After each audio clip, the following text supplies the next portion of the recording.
Hello chess fans and my friends, welcome back to Chess Time. Imagine a king stepping into battle and chasing victory. Today we explore a chess game where the king becomes the hero. The game was played between two chess legends, Nigel Short and John Timman in 1991. Join me to see how Nigel Short made history with his king's brave march. Let's go. The game starts with e4, a classic king's pawn opening, aiming for central dominance. Timman counters with knight f6, opting for the Alekhine defense, a bold choice challenging the center immediately. Short advances his pawn to e5, attacking the knight, and black knight moves to d5, staying active and central.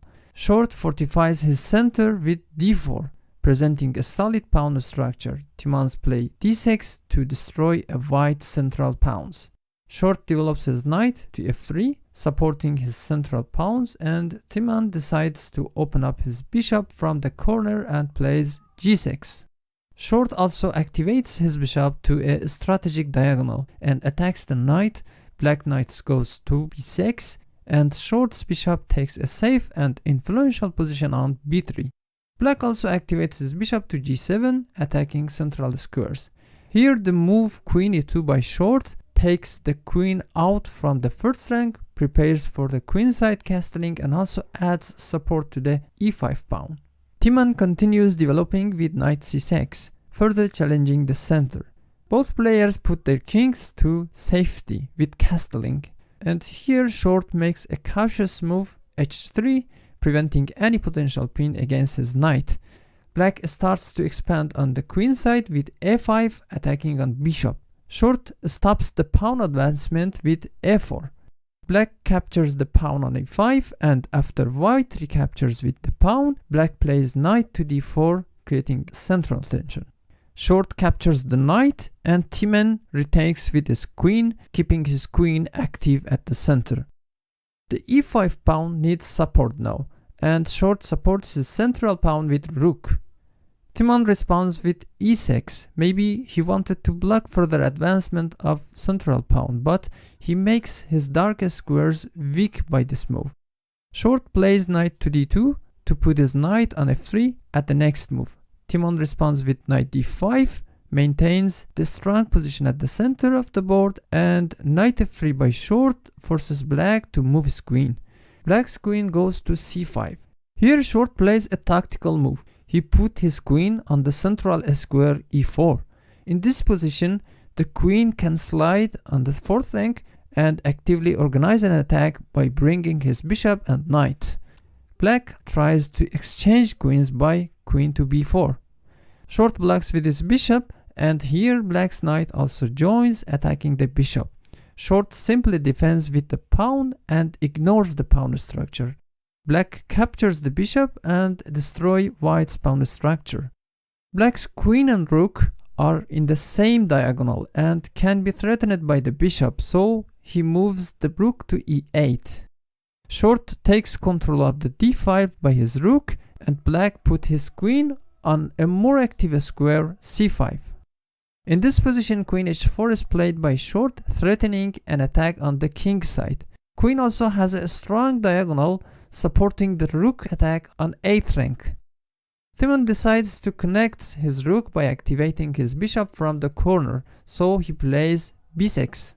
Short develops his last minor piece and attacks the queen, and after queen goes to c6, he plays bishop to h6, a bold move targeting a king's position.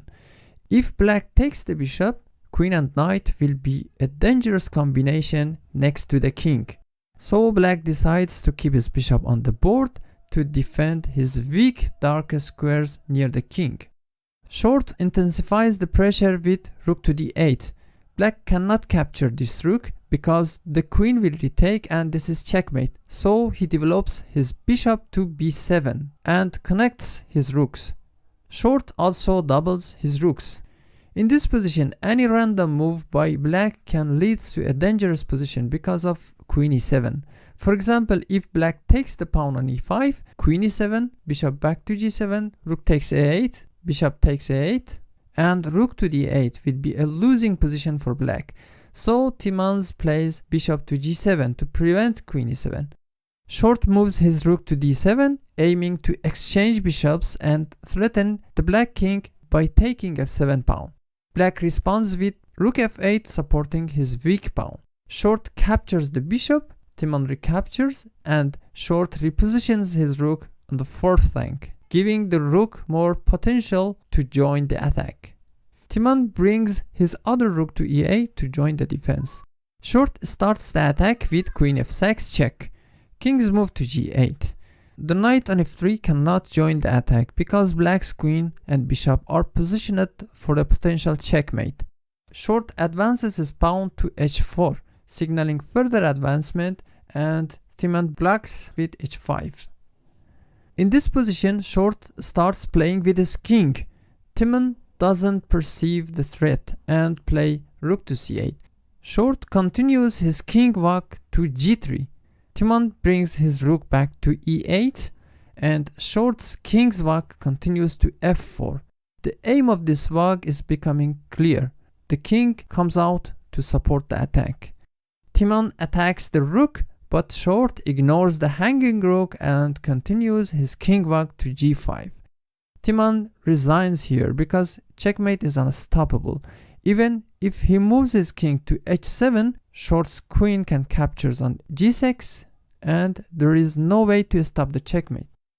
This game was a unique display of king play in chess history, showing us the value of creativity on the board and teaching us the importance of thinking outside the box. Thank you for watching and stay tuned for more chess insights.